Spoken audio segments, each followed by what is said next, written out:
जय मसीह। परमेश्वर के राज्य में विश्वास के बिना कुछ भी नहीं होता।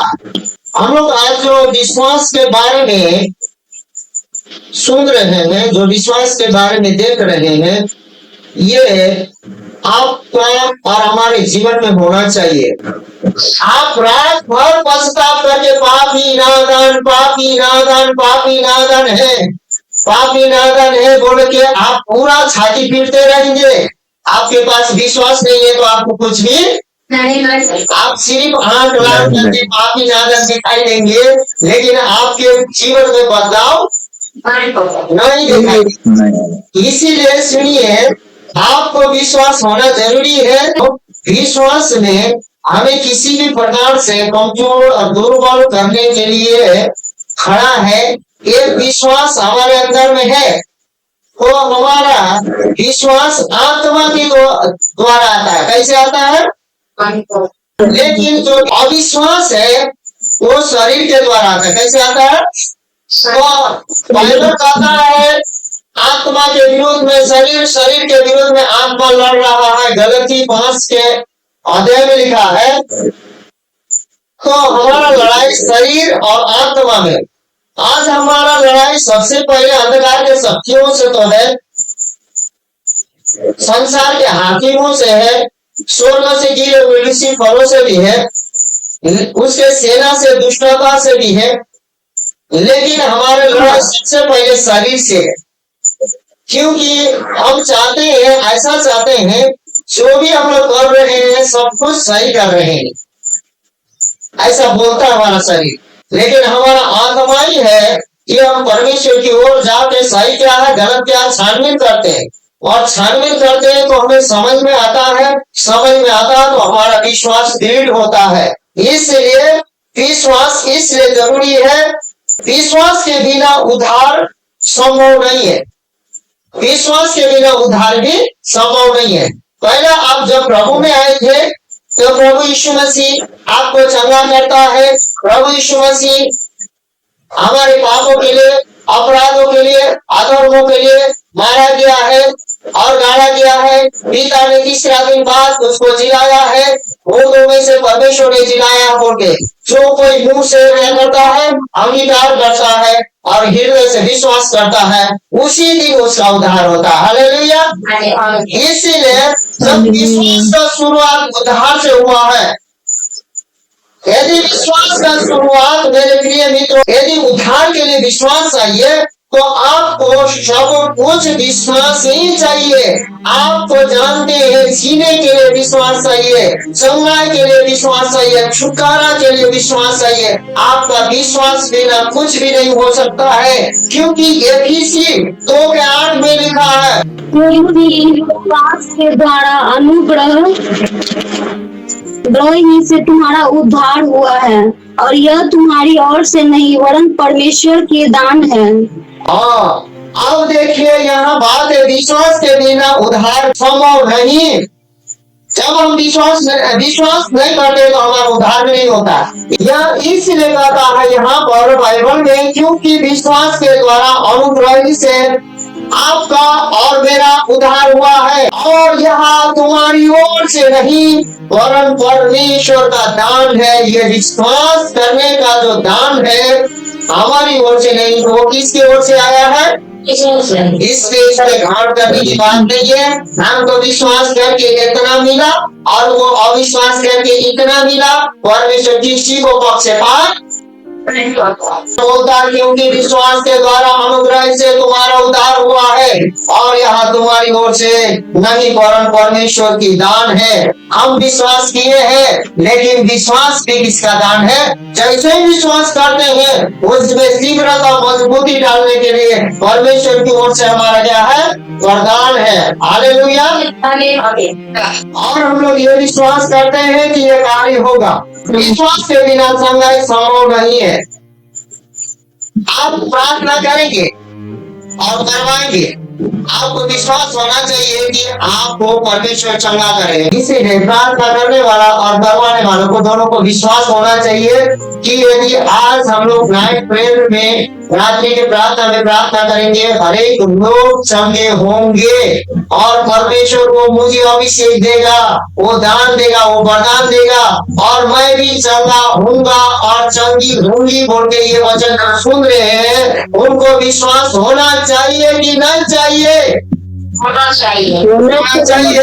तो वचन पढ़ते हैं मरकुस 5:34। उसने उससे कहा, पुत्री तेरे विश्वास ने तुझे चंगा किया, कुशल से जा और अपनी इस बीमारी से बची रहो।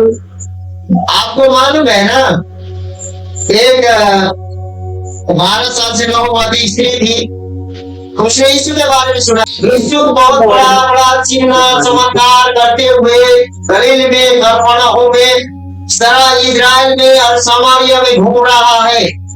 अब खाली घूम नहीं रहा है, खाली घूम नहीं रहा है, ऐसा चिन्ह कर रहा है, ऐसा चमत्कार कर रहा है। क्या कर रहा है भाई?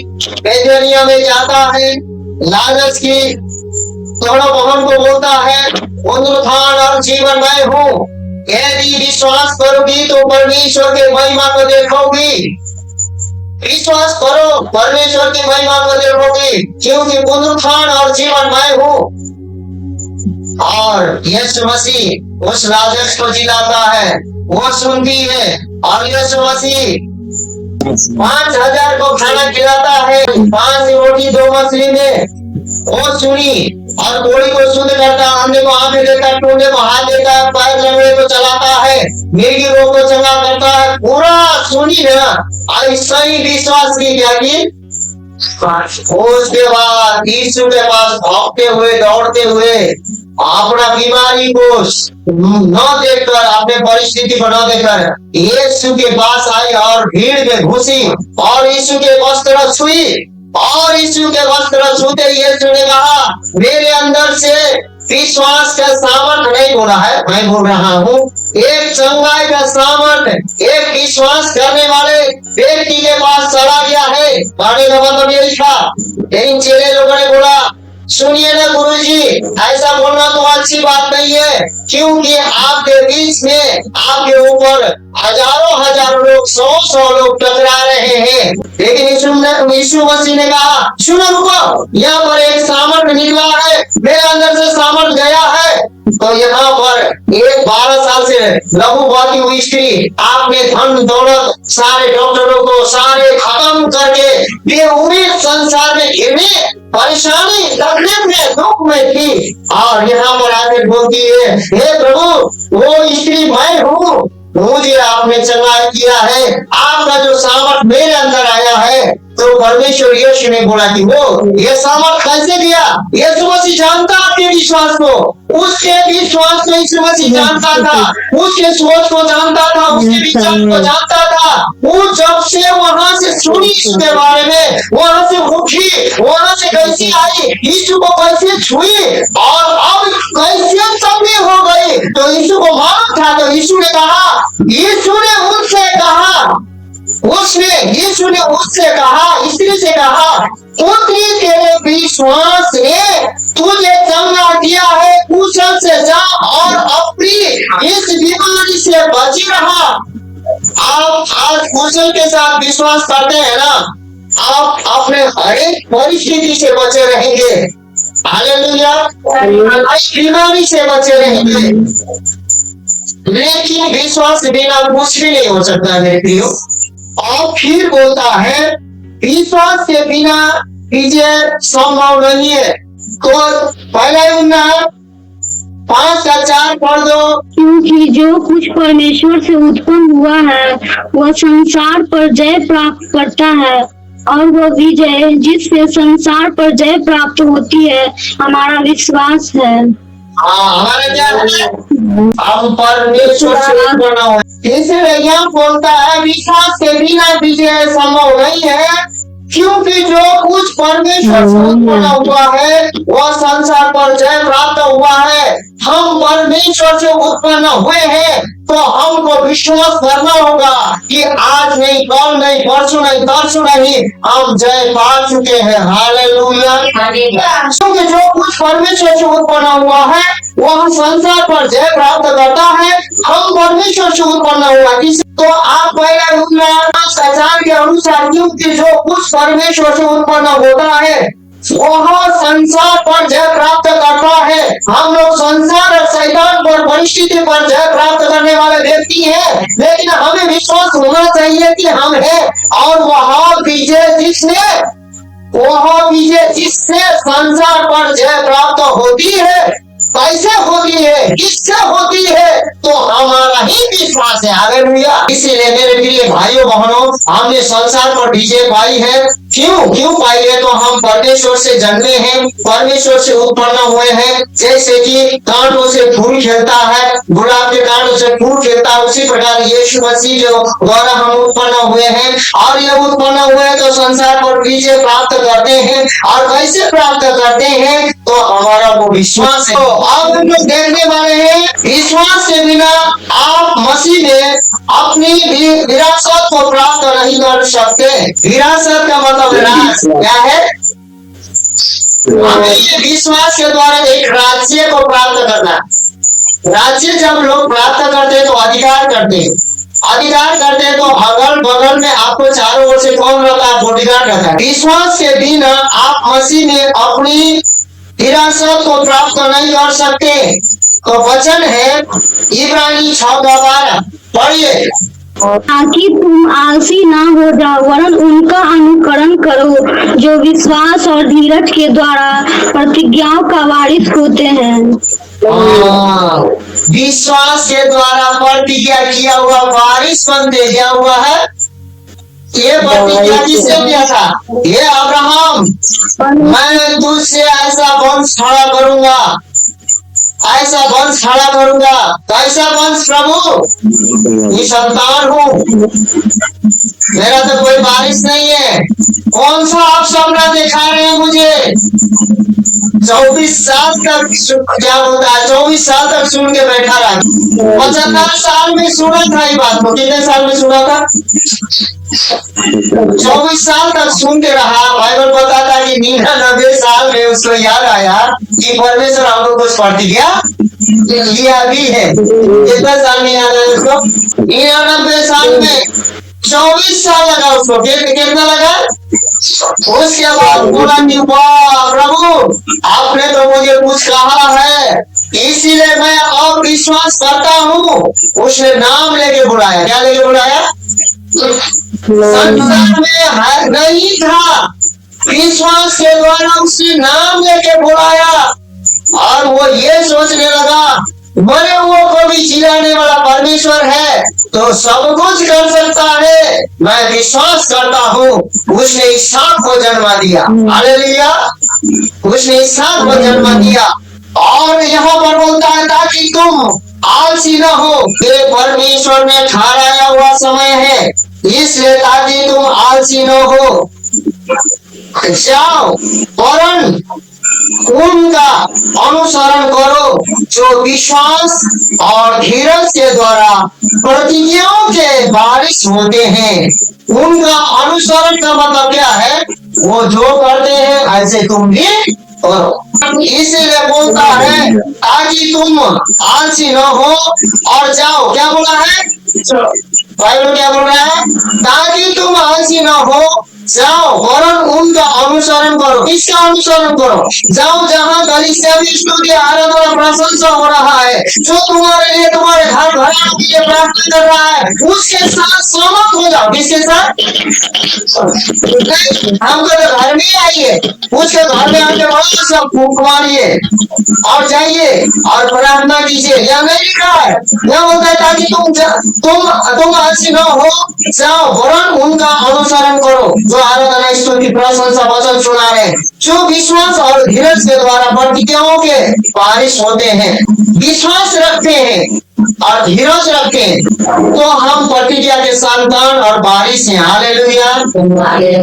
और यीशु ने बोला है मैं तुझे कभी छोड़ूंगा कभी नहीं त्यागूंगा। विश्वास करेंगे?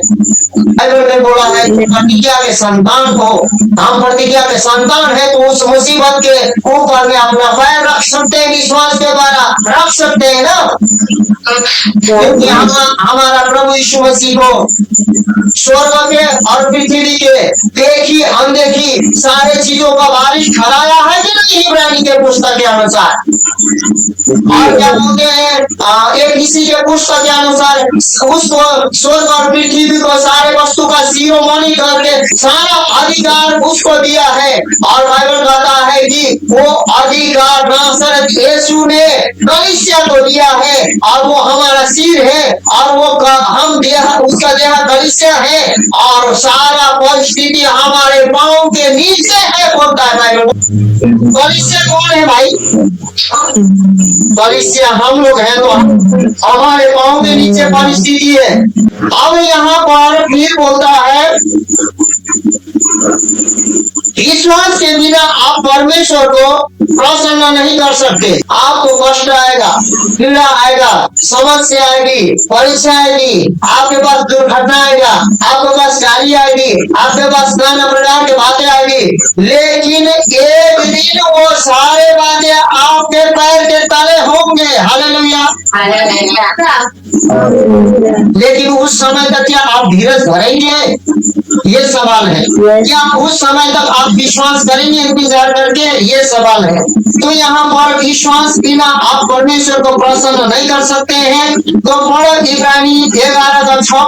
और विश्वास के बिना उसे प्रसन्न करना अनहोना है, क्योंकि परमेश्वर के पास आने वालों को विश्वास करना चाहिए कि वो है और अपने खोजने वालों को प्रतिफल देता हो। मेरे प्रिय भाइयों बहनों, विश्वास हम लोग यदि नहीं करते हैं तो परमेश्वर के पास आते तो हैं तो वहां प्रतिफल कुछ भी मिलेगा तो कुछ भी नहीं होगा।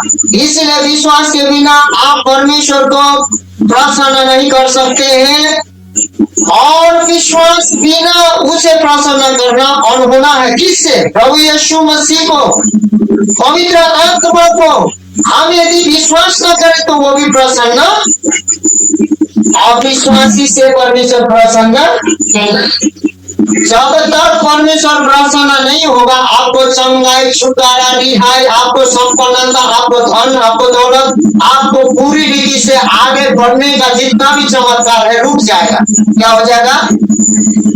आप चिल्ला के प्रार्थना करेंगे, आप बाइबल पटक के प्रार्थना करेंगे, आप हड़िया बर्तन सब देख के प्रार्थना करेंगे, आप खुद को खूब डांटेंगे चिल्ला के, आप पूरा गर्दन को सुखाएंगे, मन को सुखाएंगे, आपको कुछ होने वाला नहीं है। आपको विश्वास होना चाहिए कि मेरा प्रार्थना प्रभु सुनेगा। आपको विश्वास होना चाहिए कि मैं परमेश्वर के पास आया हूँ तो परमेश्वर को खोजने वाला को पूरी रीति से मुझे प्रतिफल देगा, पूरी रीति से मुझे प्रतिफल देगा। आपको विश्वास होना चाहिए। इसलिए और विश्वास बिना उसे प्रसन्न करना अनहोना है। परमेश्वर पर यदि आप विश्वास नहीं करते हैं तो उसको प्रसन्न नहीं करते, आपको प्रतिफल नहीं मिलेगा। क्योंकि परमेश्वर के पास आने वालों को जो कोई यदि यीशु मसीह का नाम लेता है, प्रार्थना करवाने आता है, चर्च आता है, कलीसिया आता है, संगति में आता है, उसको विश्वास होना चाहिए। क्योंकि परमेश्वर के पास आता है, वो कलीसिया के पास आता है तो उसको विश्वास होना चाहिए परमेश्वर के पास आने वालों को, कि आने वालों को विश्वास करना चाहिए कि वहाँ है, परमेश्वर है और अपने खोजने वालों को पूछे और आपको अरे खोजने वालों को, प्रार्थना करने वालों को और वचन पढ़ने वालों को मुझे प्रतिफल देगा देगा देगा देगा विश्वास होना चाहिए। हालेलुया। जब तक आप प्रभु से संबंध नहीं रखेंगे, जब तक आप परमेश्वर के सामने विश्वास के साथ नहीं आएंगे और आपका विश्वास देखकर जब तक परमेश्वर प्रसन्न नहीं होगा तब तक आपको कुछ नहीं मिलेगा। जब परमेश्वर आपके विश्वास को देखेगा, परमेश्वर प्रसन्न होगा तो परमेश्वर उसको जो उसके पास आते हैं एक एक को भरपूरी रीति से, आधा नहीं जितना भरपूरी रीति से आपको और मुझे प्रतिफल देगा। मैं विश्वास करता हूँ कि ये नाइट प्रेयर में जो भी सुन रहे, जो भी देख रहे हैं ये वचन को, मैं विश्वास करता हूँ आप भी कीजिए। मैं विश्वास करता हूँ कि परमेश्वर हमें ये प्रतिफल देगा, पटना को देगा, बिहार को देगा। परमेश्वर हम जीते जीते, हम लोग जीते जीते अच्छे दिनों को देखेंगे, हम लोग अच्छे समय को देखेंगे, समय को देखेंगे, छुटकारे को देखेंगे, जीतना को देखेंगे, चमत्कार को देखेंगे। अभी भले हम लोग दुर्बल हैं, हम लोग कमजोर हैं, हम लोग निराश हैं, लेकिन परमेश्वर हमें भी ये देगा। बोलिए देगा। थोड़ा है परिश्रम करने वाले, उससे जब ये लोग मेरे पास आओ मैं विश्राम दूंगा। कैसे देंगे आप विश्राम? कैसे मिलेगा विश्राम? आओ, आते के साथ विश्राम नहीं। वो क्या बोल रहा है कि मैं नम्र और दीन हूँ, मेरा जुआ तुम्हारे कान दो, मैं क्या करो? क्या लो बोल रहा है? क्या करो? ले लो बोल रहा है। लेने का मतलब सो इच्छा क्या है? जबरदस्ती वो डाल सकता था ना। सो इच्छा का मतलब तुम नम्र और दीन बन चाहते हो, मेरे जुआ को उठाते हो, लोगे लो। लेते हैं प्रभु। जब जिस दिन जुआ लेता है वो परिश्रम कर रहा था, वो से दबा हुआ था, परमेश्वर के पास गया, उसे परमेश्वर ने विश्राम दिया। कैसे दिया? तो वो उसका नम्रता और दीनता से जुआ लिया है। हम विश्वास के द्वारा परमेश्वर के अनुग्रह से जुड़े हुए हैं। आप परमेश्वर के अनुग्रह में जुड़े हैं तो रोमियो 5:2 पढ़ दो। जिसके द्वारा विश्वास के कारण उस अनुग्रह से जिसमें हम बने हमारी पहुंच भी हुई है, और परमेश्वर की महिमा की आशा पर घमंड करें। हम विश्वास के द्वारा परमेश्वर के अनुग्रह में जुड़े हुए हैं। इसके द्वारा आप विश्वास कीजिएगा, आपसे कितना भी गलती क्यों ना हो, तुरंत परमेश्वर के पास आकर आप प्रार्थना करने लगेंगे, तुरंत परमेश्वर खुश होकर तुम अपने बाल बच्चों को अच्छे चीजों को देने चाहते हो, तो रोटी मांगे तो उसको पत्थर नहीं देते हो,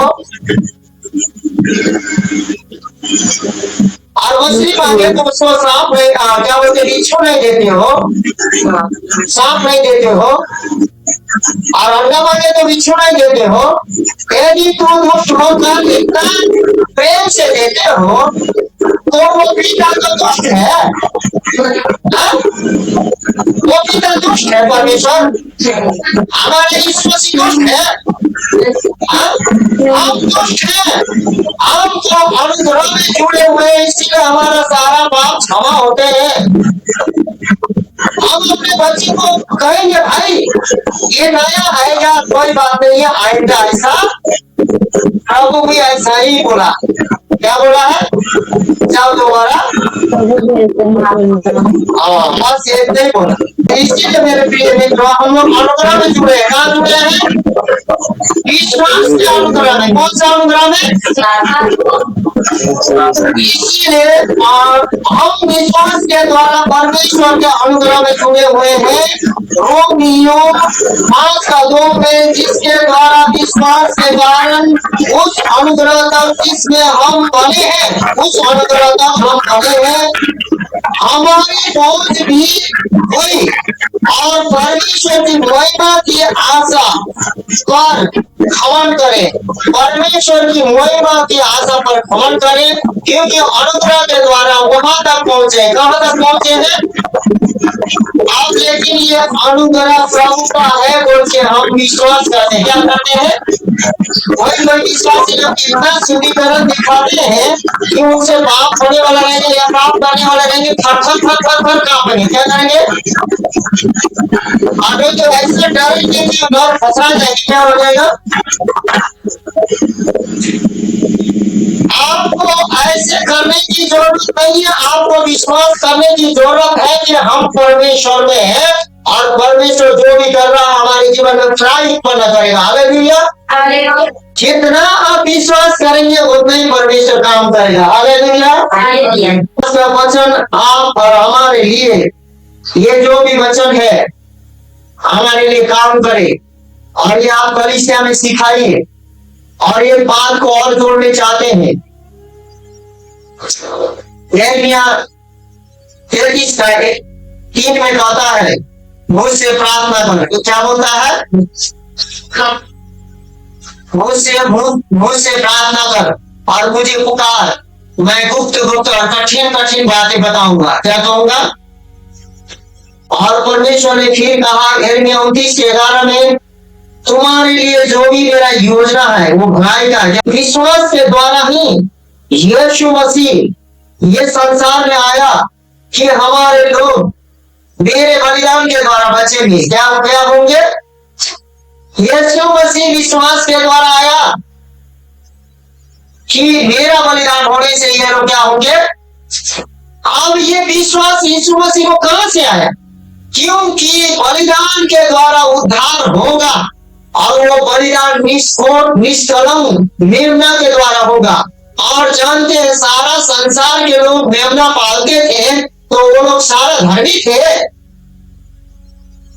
तो वो मेमना जो पालते थे, बलिदान चढ़ाते थे, वो मेमना निष्कोट इसलिए नहीं था कि चढ़ाने वाला ही निष्कोट नहीं था। संसार पाप में डूब गया था, परमेश्वर से नहीं था। परमेश्वर को पता था कि बलिदान मनुष्य का बलिदान मनुष्य ही से होगा और स्वर्ग से बलिदान होगा।